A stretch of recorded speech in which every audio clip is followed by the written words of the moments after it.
पिठा paper ठारू भी आहरी पतला तैयारी होती देखिपे। हेलो फ्रेंड्स, मुझे ब्लॉग्स को आपको स्वागत करछि। आज मुझे गोटे पिठा बनाइबा जाउछि जार नाम है छुंची पत्र पिठा। यही पिठा जेकोसी पूजा पर्वपर्वाणी बनाई जाए आईटा केवल नड़िया पुर आउल बना होची। आपण मैंने घर आके सियोर ट्राए करेंगे। और जब मो वीडियो की आपको भल लगे ताले लाइक एंड कमेंट करेंगे और मो चैनल को सब्सक्राइब करने को जमा भी मिलबनी। आसतु रेसिपी को देखिबा। मुझे पिठा बना चाउल को रात पानी रे पकई रखिली। आपण ए जगह बासमती चाउल यूज कर परिबे। फाळे नड़िया को कोरेकी रखिछि। गुड़ नहीं आपण ए जगह गुड़ जगह चीनी भी यूज कर परिबे। 4टा गुजराती को एमती गुंड करके रखिछि और लुण नहीं।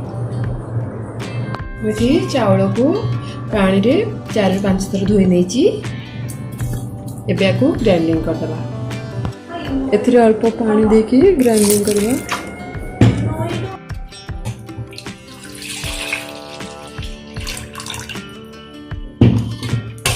देखि परथबे मु पूरा पॉलिश करिया को ग्राइंडिंग कर देछि। एबे को बाहरे किछ समय रखि दबा। या भीतर मु पूरा तैयार कर दोछि। गैस ऑन करके मु गोटे पैन बसाउछि। एथिरे मु 3 चम्मच गुड़ पकेछि। एथिरे अल्प पानी दे देबे। गुड़टा मेल्ट करबा पे पानी दे हबो।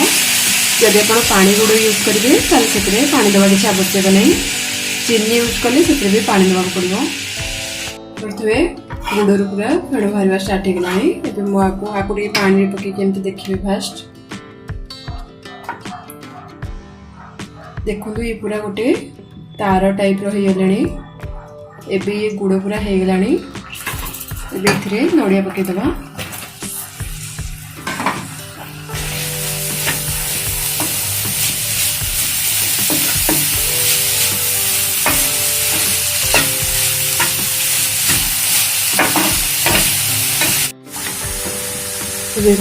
गुजराती पकईदबा। गुजराती पकई सारा भल भाव में कोड़ेदबा। 2 मिनट पर गोटे प्लेट को काढ़ीदबा। हाफ चम्मच लुण पकईदबा। भाव गुड़ेदबा को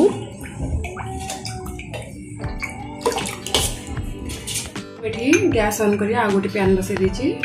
एथिरे अल्प तेल पकईदबा।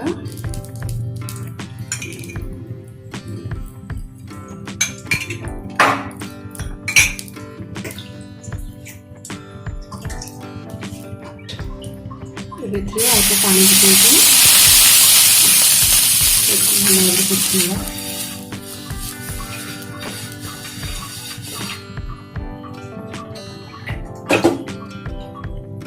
गोटे कॉटन कपड़ा नहीं जीवे। पैन उपरे चाउल रे गोटे प्लस चिन्ह करदेवे।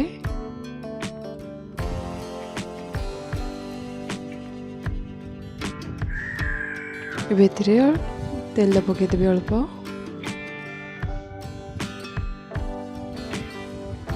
तापरे पूरा देदबा।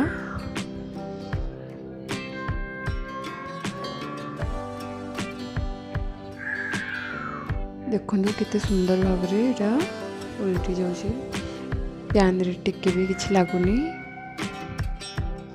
आको हाथे रे एमतिका भांगी देबे स्क्वायर करके। एबे को उल्टे दबा।